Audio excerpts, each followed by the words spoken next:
All right, so I'm here with my boy Hayden Guitard here. How's it going? I'm doing very well. I'm very happy to have you here because we're about to talk about probably my favorite person ever. Mm-hmm. So I know it's the same for you. Happy to be here too. Yeah, so let's start this off with a little cheers. Cheers, bro. In honor of Zoop. Mm-hmm. All right, so let's get into it. We got a little bit of format here, but it's going to be loose. It's going to be like Zoop, easy going, and a lot of good content. See where it goes. Exactly. So let's start off with how you met him. Well, I met Zoop when I was in grade 12, so it wasn't like we weren't childhood friends or anything like that. I started playing junior B with him, and then we worked together 2 summers after that, so I saw him every day for 2 years, pretty much. But to say, because I was also part of that same crew, to say work together is a really big understatement. It's like 70 hours a week. I'd pick him up early in the morning. I'd drop him off late every day, and every weekend we'd hang out. Yeah, so this type of this job is... It was shit. Like it's not shit. I don't know if it's the right word, but it is intense. Like it's a lot of work, a lot of hours. So, and you get to know people really, really well. Oh yeah, you get to know the good, the bad, the ugly. And the thing with Zoop is there wasn't a whole lot of bad and ugly, which was really nice because unless he was having your back against someone else, then there was for them. But it's still it channeled in a good way. Yeah, for sure. Yeah. So I met him, as I said, through work. So I think that this is a testament to the type of guy he was. Is I knew him for like under a year. Yeah, literally. And I was that close with him. Do you know what I mean? And that's why you and I are still so close too. Yeah, that definitely brought us closer together too. But it's just like, it's just mental that you can know someone for like 4 months and become that close with them. And even right away, first when you meet him, he's like, you can just tell he's going to have your back right away.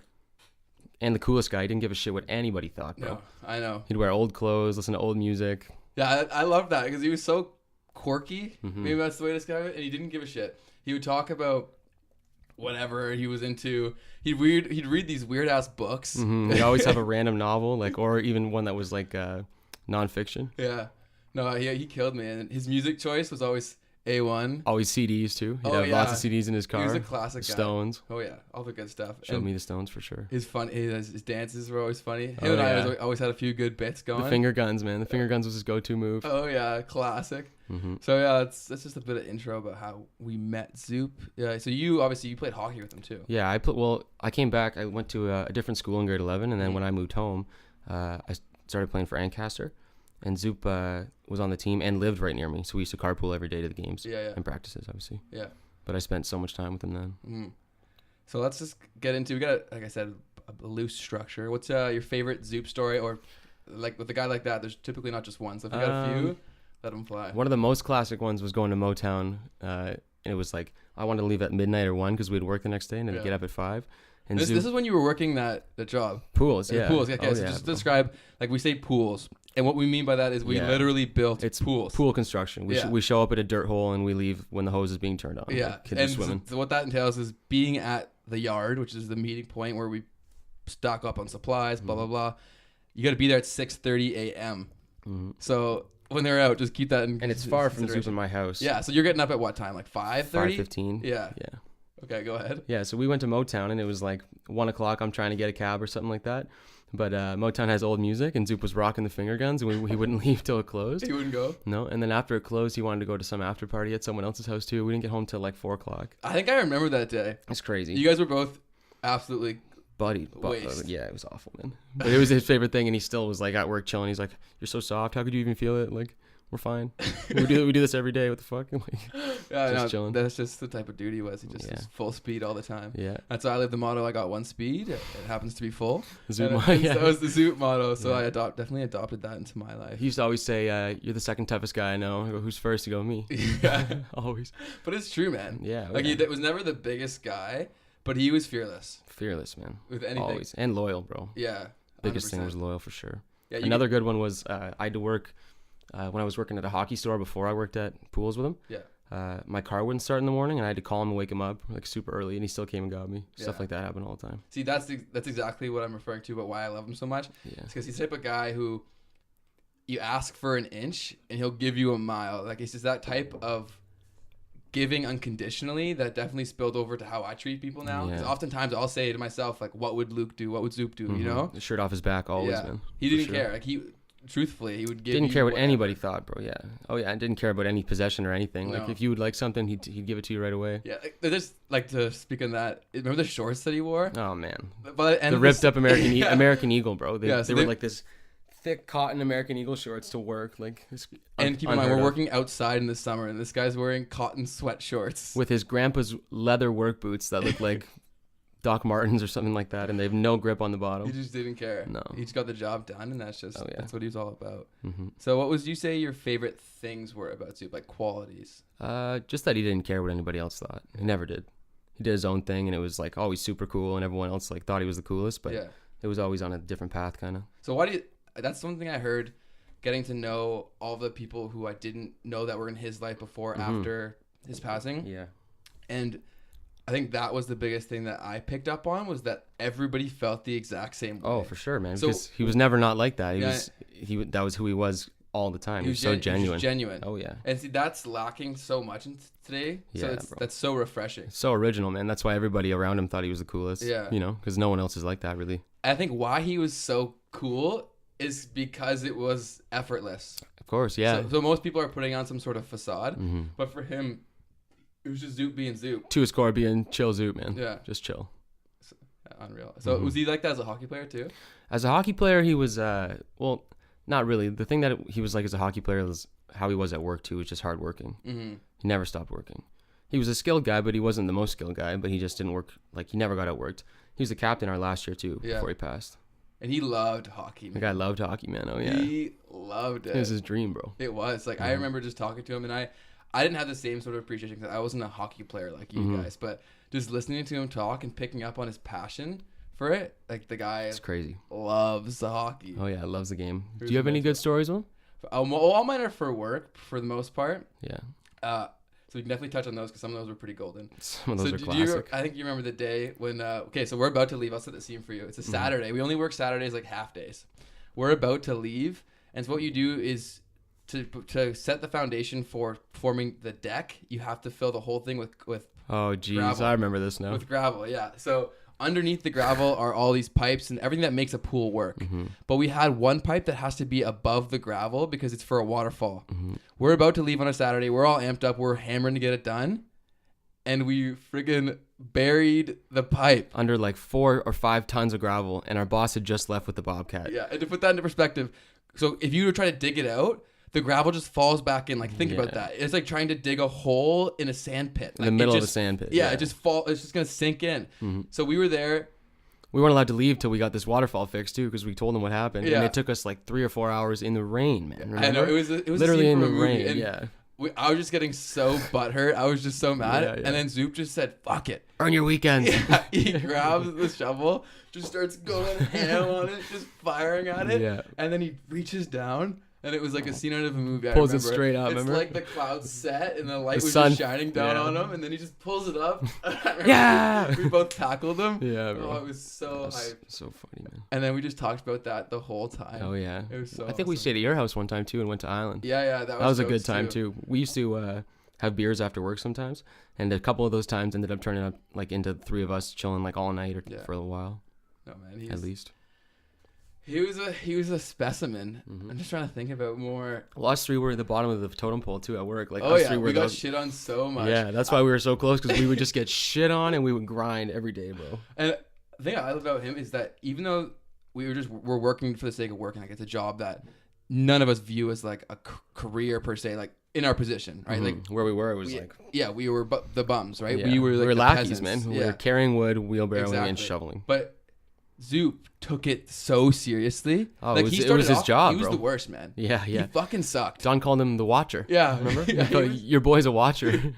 He was shit. Like, I remember the first few days, super nice guy. Like, we were getting to know each other and whatnot, but he was terrible. Yeah. And then he literally said to me, Ben, he's like, I'm going to be good. Yeah. I'm going to be good. Well, he just wouldn't do something he wasn't good at. Yeah. At first. He's like, yo, I'm not doing that. So he started asking me, like I knew anything. He's like, well, what else can I do to be better? I'm like, fuck, I don't know, dude. Yeah. So, yeah, that just speaks to the type of, he had an unrelentless work ethic. He practiced everything, bro. He'd always say, like, how can I do this quicker? How can I do this, like, more efficiently? And then he'd nail it. Pool building. Oh, yeah. Like anything. X-frames and stuff. He, like, perfected. So X-frames are what how would you describe that? You're more pooly. It's putting like it's just bolting steel onto different pool panels. So, but it's integral to the part of the process of building the pool. Yeah, and it's not an easy step. Like, no, and that became his thing, and he mastered the craft. He called himself the X-Man. The X-Man. Remember, he put his arms up. X-Man. Yeah. And he'd be done, and he'd pride himself, and he brought that competitive nature from sports to something that.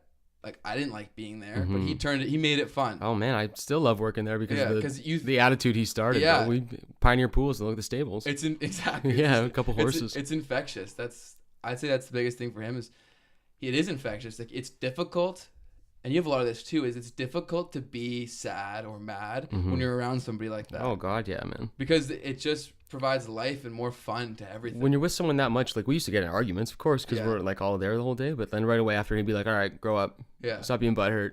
And that's rare too. Oh yeah, most people hold a grudge and get all pissy forever. He didn't care. He understood what the situation was and only took it for that. Oh yeah. Like he didn't make it a bigger deal than it had to be. He was really mature about that whole thing. He was always so mature, bro. Yeah. Even when we were younger, he was like an old soul already, man. Yeah. See, that's super laid back, like an adult, man. Like you're like a cool uncle or something like that. Yeah, and his interests are like that too. Oh yeah. He's just super chill. Yeah. What happened about the time when he got the ticket? We were going to the LCBO, and we went the first time, and I forgot my wallet, so I had to go back to my house and get it. And then from my house to the LCBO, there's like a big median that's like you have to go all the way down and back around to get to it. Yeah. So instead of doing that, he cut into oncoming and zoomed down the left side of the median. And then as soon as he gets into the left side, a cop turns the corner and is the only car in the oncoming that he's now in and stuck in the medians. So the cop stops and just goes like this, and we pull in the LCBO, and he gets like a wrong way ticket or whatever it was, and dangerous driving maybe or something. And as soon as the cop leaves, he starts yelling at me that I should pay the ticket because we went back to get my wallet. And what did you have to say about that? Yeah, I didn't pay it, but we went back to his house, and his mom came home and was like, "Zup, did you get a fucking ticket?" And he's like, "No, what the fuck?" And then she goes, "It's on your car windshield, you idiot! You left it on your windshield." And then started yelling at him. And then he remembered he was getting mad at me because he's like, "I never would have got this ticket if you didn't forget your wallet." Yeah, I remember that. That was jokes. That was topic of discussion for the next week or so. Yeah, we had a good laugh about that. See, with being together for so long, and we're not exaggerating when we'd say we'd be together like 60 hours a week, like 6 a.m. till 7 at night. Yeah, every day. Some nights even later. 8. So the bonds and the stories that you build through that is just life-changing, and it's stuff you'll never forget. Like I have so many stories from work. Like what's another good? Oh, remember when he sliced his leg? Yeah, bro. This guy is a nail. Oh my god. Okay, so he would get hurt a lot at work, but like he wouldn't tell anybody or even mention it. Okay, so this was an intense story. So the frame of the pools are steel panels, so they're incredibly sharp and honestly really unsafe. It's like an unsharpened razor blade. Like it's really thin, and if you grab it too hard, it'll literally slice through your hand. Yeah. So, and they're heavy too. They're like 100 pounds. Yeah, so we're carrying one, and Zoop, I don't know if he dropped it on himself or what happened, but it's this sliced right through his leg. Like I'd say, how deep? A few centimeters. Yeah, and like the whole back of his calf. Like you could see his like bone almost. Yeah, it was crazy. Gross, and this guy wouldn't stop. No. And I'm like, chill, dude. He's like running into the mud. Nah, bro, there's more panels. Yeah, what do you mean chill? There's like mud in his cut. I'm like, dude, stop. But he just wouldn't. I saw him fall in the deep end one time. Like no water in the pool, concrete bottom, and he one of the steps is you have to like basically wheelbarrow concrete and dump it off the edge, as you know, obviously. Yeah. But the closer you get to the edge, the better a dump it is. Mm-hmm. So Zub obviously wanted to be at the very, very tip of the edge. Yeah. But he fell in and jumped in. And I'll never forget, literally his wheelbarrow falls like 8 or 9 feet into the deep end. Yeah. Like we jump out of the way. His barrel bounces and falls. And he, like a cat, 1 foot off the wall, 1 foot off the side of the pool, just walks into the shallow end. And like lanky Zub walks out like nothing happened. Nothing. He just chilled, like tried to grab his barrel, pull it out. And like he was like literally so graceful. It was crazy. Another work one, and this is again another pointing back to his work ethic. So we get gravel dropped off at our job site on the road, and we have Bobcat, which is like, for anybody who doesn't know construction, how would you describe that? A Bobcat's like just that machine with the bucket on the front that scoops up the gravel and brings it to the back. It's a really big, like industrial sized scoop. Yeah. Let's say.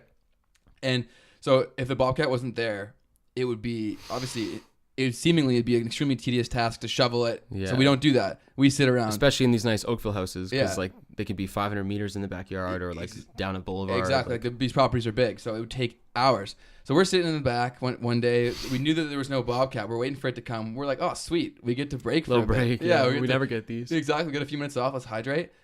Zoop's gone for a few minutes. I'm like, yo, boys, where's Zoop? This guy comes running back with a barrel full of gravel. Full speed. And he shoveled it. He shoveled the whole pile into his barrow. Oh, yeah. And he would dump it and then sprint back to the front yard. And do another one. And we'd say, like, you want some milk? And he'd go, it's up to you. It doesn't matter. Yeah. That was sweet, too. Mm-hmm. It's because so many people oftentimes, like, he was the true lead by example leader. Mm-hmm. Like, he never... Even in hockey, he was never the guy yelling and screaming at people or never. like... And there were some times when people around him would do some dumb shit. Oh, yeah. Like, I don't know. I'm sure at hockey, but at work. Oh, yeah. There'd be so many times we were like, people would do some stupid stuff. And he would never yell, bro. He'd always calmly say, like, listen, man, that's not how you should handle that. And he would take the time to go and speak to the person. Or I wish I had more of that in me. Yeah. I'd be like, are you fucking stupid? Yeah. And just go off on him. Right away. Yeah, 100%. There's multiple times where I blew up on people. Oh, yeah. Remember you and Rich's battle? Oh, we'll save that one for that's a different episode. Maybe. But, yeah, no, he's... That's a type of patience. Mm-hmm. I'd say all these characteristics that come together, it just created the package that was Zoop, and that's what makes him so unique and so awesome. Is that and why he's remembered so much, man. Exactly. Like everybody who, if I ever run into someone and they know Zoop, and I say that I know him too, we're instantly like connected because he's that type of person where it's like, if you know him, then you're obviously not a bad guy. Well, I remember when he passed away, like. I had to get in contact with so many people that knew Zoop because of me. Because anytime any one of Zoop's friends said they were going somewhere, it was like, "Where are you going?" Or "Where are we going?" Literally, he would just follow anyone to a party or to something random, whatever, and be best friends with everybody there. He was so inclusive. Oh yeah, like that's why I love. Cause I'm the same way. He's down for whatever. Like you'd say, oh, like some people when you say, oh, someone they don't know is coming, they're kind of hesitant. Him, he's like, bring him. Perfect. Let's go. Yeah, and everybody loved him too. Yeah, he's easy guy to bring. Just different. Yeah, and a beauty, obviously. And I love how even in uncomfortable settings, like when you told me a story about when you'd go to a party and then didn't someone try to like beef you or something like that? Probably, yeah. That sounds like me and Zoop. And then he like he was in a party, like I'm kind of telling your story here, so go tell ahead. me if I'm incorrect, but somebody was chirping you or whatever, and then Zoop, I think you guys you'll definitely remember this now, you were the only two people there, you didn't know anybody else. Do you remember that one? Well, that's like a lot of parties with Zoop. I need to hear about one and the two of us would roll in. Yeah, but there's this one scenario when you were there and someone started to fight you, and he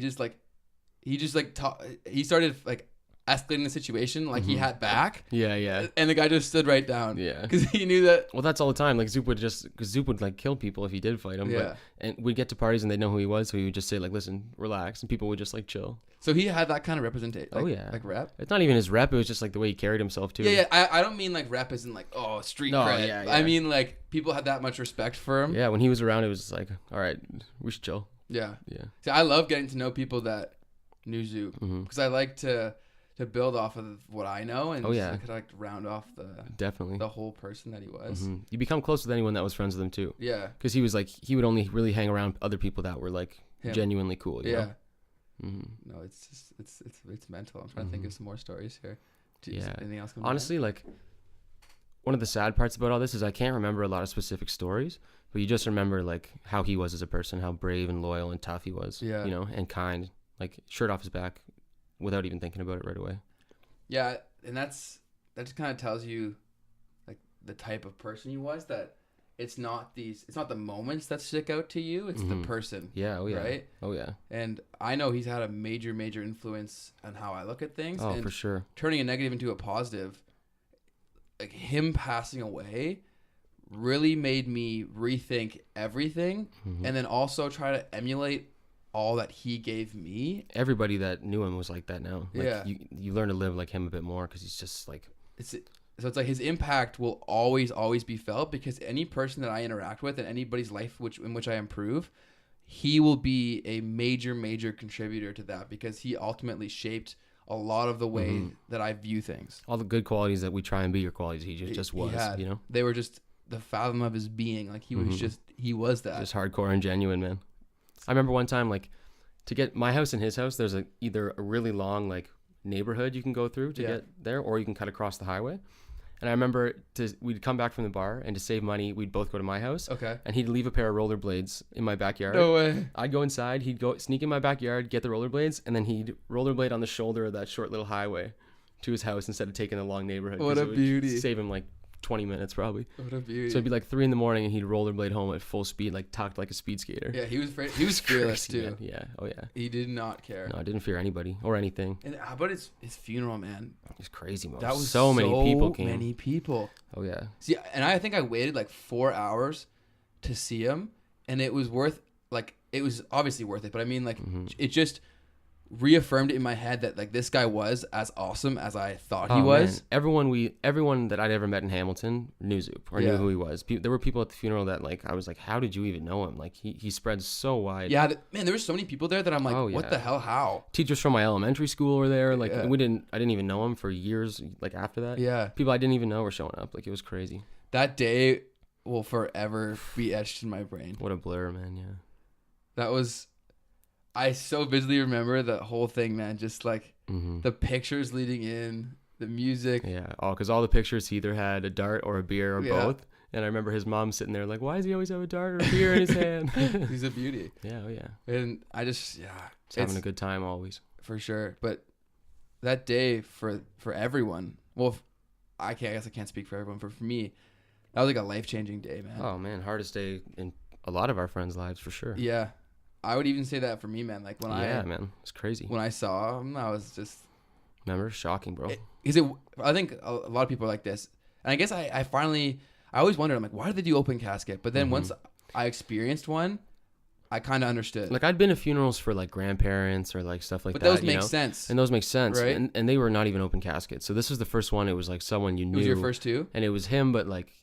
Clearly wasn't him, you know. Like, so let's go back a bit. I remember didn't look like him, the exact night when you called me. Yeah, because you were how I found out. Yeah, well, because a lot of people were friends with Zoop. Yeah, but only knew him through a mutual friend. Yeah, he would reach out to everybody. I remember exactly where I was, and my old roommates at the time they were there too. We're sitting there watching a movie. I get a call from you. I'm like, I'm like, okay, pick up. And it's not like we talk on the phone every day. Like, that's what I mean. Yeah. It's like one of those calls when you're like, someone says like, call me, and Something's it can't be good. Yeah. So you call me. And you're just like, you didn't say anything. You just said, Zoop's dead. Yeah, bro. I was in shock still. I was just.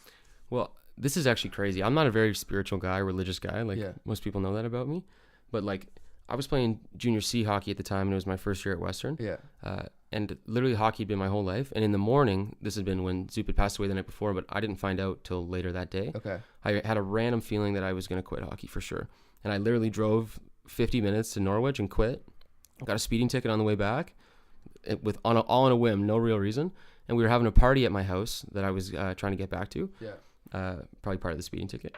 But when we ripped back there, I remember we were like, the party was in full effect, and there was one guy that had got a call from our friend Max saying that Zoop was dead.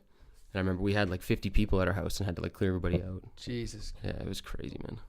Oh when we found out there was literally like tons of people there, and it was like, all right, everybody get out of here. Holy shit. Yeah. And the song that was playing, I still remember it. Like, I can't listen to the song that was playing when I heard the news still. See, thank you for bringing up songs. Yeah. Because that's there is a song that for the longest time, I absolutely hated country music. My mom and my dad both love it, and that's probably why I hated it. I'm just... To your core. I'm a little shit that way. And so he was playing this one song, and because he said